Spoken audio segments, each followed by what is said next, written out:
경제 소식을 빠르고 친절하게 전달해 드립니다. 네, 오늘 경제 이슈는 허준영 서강대학교 경제학부 교수와 함께 짚어보겠습니다. 교수님 어서 오세요. 어서 오십시오. 자, 당초 내일입니다. 5월부터 민수용 가스요금을 인상하는 방안을 정부가 검토를 했었는데요. 일단 보류하기로 했다는 소식 들어왔습니다.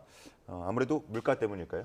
네, 이게 아무래도 공공요금이나 가스요금, 전기요금 같은 것이 올라가면 그 자체가 기업들의 생산 비용에 부담이 되기도 하고 또 자영업을 하시는 분들에게는 또 비용 인상 부담이 돼서 그것 자체가 또 이 자영업에서 생산하는 부분에 가격을 올리게 되는, 그래서 소비자들이 느끼게 되는 체감 물가를 또 올리게 되는 그런 역할을 하게 되고요. 사실 그 가스공사 같은 경우는 그 요금이 한 두 가지 정도로 구성되어 있습니다. LNG를 외국에서 이제 사다가 우리나라에서 공급을 하는 거니까 원료비가 하나 있고요. 네. 그리고 국내에서 이제 시설 같은 것을 운영해야 되니까 시설 투자나 운영비인 공급비, 이렇게 원료비와 공급비로 이루어져 있는데요. 5월 1일 날 원래 이제 공급비 인상을 이제 통해서 원료비까지도 약간 반영해서 한 10% 정도 평균적으로 인상을 하려고 했었는데, 지금 최근에 고물가 국면, 방금 전에 말씀드린 그런 어떤 가스 요금이 인상되었을 때 파급 효과 이런 것들을 고려해서 좀 이번에 인상을 자제하는 것으로 결정을 내린 것으로 보입니다.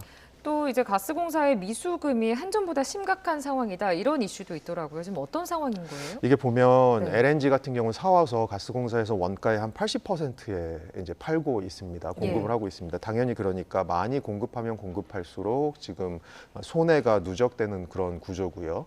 가스공사 같은 경우는 손해를 미수금 아직 받지 못한 돈으로 계산하고 있고요. 한전 같은 경우는 이것을 영업 손실로 계산을 하고 있습니다. 일반 기업의 영업 손실과 같은 개념이라고 생각을 하시면 되는데요. 이 미수금이 사실은 가스공사 같은 경우는 2021년까지는 3조가 채 되지 않았었습니다. 가스공사의 작년 매출액이 한 50조니까 50조 중에 한 3조 정도 미만이었는데 2022년부터 이게 본격적으로 늘기 시작해서 12조를 넘고 2023년에는 15조. 그래서 전체 매출액 대비 봤을 때도 거의 한 3분의 1 가까이의 수준의 미수금이 지금 발생을 하는 것으로 보이는 상황입니다. 예, 뭐 지금 그래프 나가고 있는데 2021년에서 2022년으로 넘어가면서 이 미수금 규모가 굉장히 커집니다. 이거 이유는 혹시 아무래도 이제 원자재 가격 오른, 가스 가격 오른 것과 함께 2022년에 저희가 무슨 일이 있었냐면 환율이 1,400원을 넘었던. 그러니까 아무래도 이게 다 달러로 들어오는 거다 보니까 아무래도 이런 것들이 본격적으로 반영이 되면서 국내에서 판매 가격과 들여오는 가격 사이의 역마진이 본격적으로 심화된 것으로 보입니다. 예. 자, 현재 뭐 인상이 불가피하다라는 전망들 나오고 있는데 그러면은 요금이 결국은 오를 텐데 이게 어느 정도 기간에 얼마만큼 올리는 게 적당한가, 이 부분을 두고도 항상 뭐 전기요금도 마찬가지고요 얘기하지 않습니까? 가스요금은 어떻습니까? 예, 가스요금이나 전기요금, 지금 가스요금 같은 경우는 마지막으로 인상한 게 작년 5월입니다. 전기요금 같은 경우는 한전의 영업적자를 보면 작년에 한 4조 정도 되고요. 그 전에가 32조 영업적자가 났었거든요. 그러면 그 전해인 2022년에서 작년인 2023년 넘어갈 때 영업적자가 낮지만 왜 줄었느냐라고 생각해 보면 전기요금 같은 경우는 지난해 3, 4분기까지 지속적으로 인상을 한 부분이 있는데 가스요금 같은 경우는 지난해 5월 인상의 마지막 부분이거든요. 그럼에도 불구하고 가스요금도 그렇고 전기요금도 그렇고 공통점은 앞으로 인상분이 남아있다라는 거, 인상을 하지 않으면 둘 다 가스공사나 한전의 영업 이익의 적자, 영업에 부담이 될 수밖에 없다는 게 있고요. 전기요금 기준으로 말씀드리면 지금 전기요금 현실화해야 될 부분, 그러니까 한전의 영업적자가 조금 적극적으로 좀 줄어들 수 있는 부분에 대해서는 지금 한 뭐 50%에서 60% 정도의 인상분이 있었다라고 얘기를 하고요. 그 얘기인즉슨 아직까지도 가야 될 길이 꽤 많이 남았다. 아마 가스공사 같은 경우 가스요금도 비슷한 수준인 것 같습니다. 자, 다음 소식도 좀 짚어보겠습니다, 교수님. 안 오른 게 정말 없는 요즘입니다. 뭐 월급 빼고 다 오른다 이런 이야기도 있는데요. 그러니까 대학 등록금마저 올랐습니다. 등록금 동결 정책이 실시된 2012년 이후 지금 최대 규모로 올랐는데 뭐 어느 정도로 오른 거예요? 이게 보니까 네. 작년, 그러니까 2023년에 인상을 한 학교가 17곳, 전국에 4년제 대학이 지금 193개 정도 있는데 이 중에 17곳이 올려서 한 8.8% 정도 올렸다가 올해 등록금을 인상한 학교가 193개 기준으로 26개. 그러니까 작년보다 좀 늘어서 전체 한 13.5% 정도의 학교들이 등록금을 올렸고요. 그리고 1인당 부담해야 될 학생들이 부담해야 될 평균 등록금의 상승분은 한 3만 1,800원 정도여서 사실 그 숫자 자체가 그렇게 크지는 않고 작년의 인상분과 비슷하긴 합니다만 인상을 한 학교들의 숫자들이 조금 더 늘어나고 있다라는 게 조금 더 눈여겨볼 만한 그런 일인 것 같고요. 지금 봤을 때 지금 그림에도 나오지만 사립대학 같은 경우는 평균적으로 지금 한 760만 원 정도의 등록금, 국공립대는 한 420만 원 정도의 등록금까지 와 있는 상황입니다. 예. 대학 등록금 이제 뭐 못 버티겠다 하고 인상하는 학교들의 수가 많아지고 있는 것 같은데 이렇게 인상 배경이라고 할까요? 뭐라고 봐야 되겠습니까? 그 아무래도 비용 인상의 측면, 최근에 고물가가 지속되면서 비용 인상의 측면도 하나 있는 것 같고요. 또 하나는 학력 인구 감소로 인해서 학생 수가 조금 감소하고 있는 것. 최근에 그 등록금을 인상한 학교들의 숫자를 보면 주로 지방 사립대들이 조금 많습니다. 근데 지방 사립대들이 왜 많은가를 생각해 보면 아무래도 학력 인구 감소에 직격탄을 가장 먼저 맞고 있는 학교들이 이런 학교들이죠. 그래서 아무래도 이런 학교들에서 최근 들어서는 2012년에 그 정부에서 등록금 인상을 좀 자제하기를 요청하면서 무슨 일을 했냐면 등록금 인상이나 하지 않고 동결하는 학교들에 대해서는 장학금 혜택을 좀 정부에서 주는 장학금 혜택을 늘리겠다. 근데 최근에 이런 학교들 입장에서는 학력 인구 감소랑 비용 인상 때문에 생각해 보니까 장학금을 정부에서 받아서 주는 것보다 등록금을 올릴 수 있는 한 이제 올리는 것이 조금 더 이득이겠다라고 생각을 하는 것 같고요. 그런 이유 중에 하나가 등록금을 매년 어느 정도 올릴 수 있냐 하면 직전 3개년도에 소비자 물가 상승률의 평균치의 1.5배까지 올릴 수 있습니다. 최근에 이 숫자가 한 5.6% 정도까지 올라와 있는데요. 왜냐하면 최근에 물가 상승률이 되게 높았으니까요. 그런 측면에서는 정부에서 장학금을 받는 것보다는 등록금을 올려서 좀 자구책을 마련하는 것이 좋겠다라는 학교들의 판단이 이런 등록금 인상을 하는 학교들의 숫자 증가로 이어지는 것 같습니다. 그러니까 뭐 이제 2022년 기준으로 봤을 때 중소기업 근로자의 월 평균 소득이 286만 원이었다라고 나오더라고요. 그러니까 두 달을 모아도 지금 대학 등록금도 못 내게 생겼다 이런 이야기가 이제 나오고 있는 것 같습니다. 등록금도 등록금이고 지금 높아진 물가 탓에 엔잡러 시대다 이런 이제 이야기도 나오고 있는데 통계청에 따르면 한 개 이상의 부업을 하는 이 엔잡러가 50만 명을 돌파했다고요. 지금 어떤 상황인 거죠? 이게 모든 연령대에서 다 증가하고 네. 있고요. 그리고 최근에 이제 아르바이트 같은 것들을 연결해주는 포털 사이트 같은 데서 조사를 해보니까 모든 연령대 평균적으로 한 아르바이트 지원자가 증가율이 한 40% 정도 되는데 심지어 뭐 40대랑 50대는 지금 지원자 수의 증가율이 뭐 100%가 넘는 그런 상황. 그러니까 원래는 엔잡을 하시지 않던 분들도 지금은 엔잡으로 굉장히 많이 들어오고 있다라는 현실이 보이고 있는 것 같고요. 뭐 이런 원인에는 최근 들어서 코로나 이후에 지속적인 경기 부진으로 인해서 소득은 상승이 좀 부진한 상태에서 고금리 고물가로 인해서 지출은 늘어난 부분 아마 이것이 제일 큰 것이 아닌가 싶습니다. 그 그래프를 보면 60대 이상도 굉장히 상승했네요. 왜 아무래도 우리나라 같은 경우는 지속적으로 우리나라의 좀 약점 경제 구조의 약점 중에 한 부분이 결국은 이제 노인 빈곤율 부분이 굉장히 높다. OECD 국가 중에 가장 높다 이런 부분이 있는데요. 최근 들어서 이제 노인 빈곤율이 높은 것은 계속돼서 지속되어 오는 현상인데 이런 부분들에 대해서 조금 아르바이트에 대한 수요가 늘어나는 부분, 그러니까 엔잡이 조금 더 용이해진 부분 이런 부분들이 조금 영향을 미치는 것 같고요.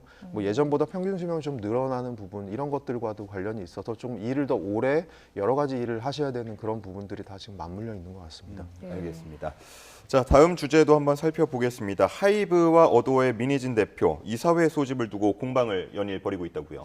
예, 하이브에서는 이제 그 민희진 대표가 경영권 탈취 시도를 했다라고 생각을 하는 이제 감사 보고서를 내면서 이사회 소집을 요청했습니다. 그래서 이 이사회를 소집함으로써 임시 주주총회를 열려고 하고요. 이 임시 주주총회에서 민 대표의 해임과 이사진 지금 교체, 이사진들이 전반적으로 지금 어도어 같은 경우는 민희진 대표의 그 굉장히 뭐 예를 들어서 굉장히 친민희진 이사회로 지금 구성되어 있거든요. 그래서 이사회 전면적으로 교체하려고 하는 그런 것을 통해서 하이브는 조금 지금의 경영권 탈취 시도를 좀 무마하려고 하는 것 같고요. 여기에 대해서 하이브는 이제 민희진 대표는 이런 이사회 소집 절차가 적정하지 않다 이런 것들을 토대로 이제 이사회 소집을 조금 거부하고 있는데 여기서 임시 주총 같은 경우 소집을 법원에다가 허가 신청까지도 하이브는 지금 내놓은 그런 상태입니다. 그러니까 결국에 좀 쟁점을 살펴보면 경영권 탈취 시도가 있었느냐 없었느냐 지금 이 여부가 쟁점이 될 것 같은데 공개된 대화방을 보면 뭐 풀옵션 이런 단어들도 나오더라고요. 이게 굉장히 중요한 지금 부분인 거죠. 이게 그 민희진 대표가 실제로 누릴 수 있는 금전적 이익과도 관련돼 있는 부분인데요. 풋옵션이라고 하는 것은 어떤 자산을 정해진 가격에 팔 수 있는 권리를 얘기합니다. 민희진 대표가 2021년에 이제 어도를 창립하면서 지분의 한 10% 정도를 받았습니다. 그리고 이 지분의 10%를 받으면서 풋옵션 권리를 받았는데 예. 어떤 풋옵션 권리를 받았냐 하면 직전 3개년의 이 어도의 경영 이익의 평균의 한 13배 정도로 이것을 13배 정도의 가격을 주가 총 주식 발행수로 나눈 그런 주가 지수로 팔 수 있는 풋옵션의 권리를 받았습니다. 예. 그렇게 계산했을 때 추가적으로 이제 5%를 나중에 또 받았거든요. 그래서 15% 정도의 지분을 갖고 있는데 요거를 풋옵션을 행사하면 현재 한 1,000억 원 정도의 가치가 나온다고 합니다. 그런데 민희진 대표가 요구하고 있는 것이 요거를 13배가 아니고 생각보다 그 어도어에서 경영이 잘 됐고 뉴진스가 굉장히 성공해서 한 30배 정도로 좀 올려달라, 배수를 좀 올려달라. 그래서 13배가 아니고 30배로 좀 팔 수 있게 해달라라고 얘기하는 걸 신청을 한 상태인데요. 그렇게 됐을 때는 지금 민희진 대표가 얻을 수 있는 금전적 이득은 1,000억이 아니고 2,400억 플러스 알파까지 좀 늘어나는 그런 상황입니다.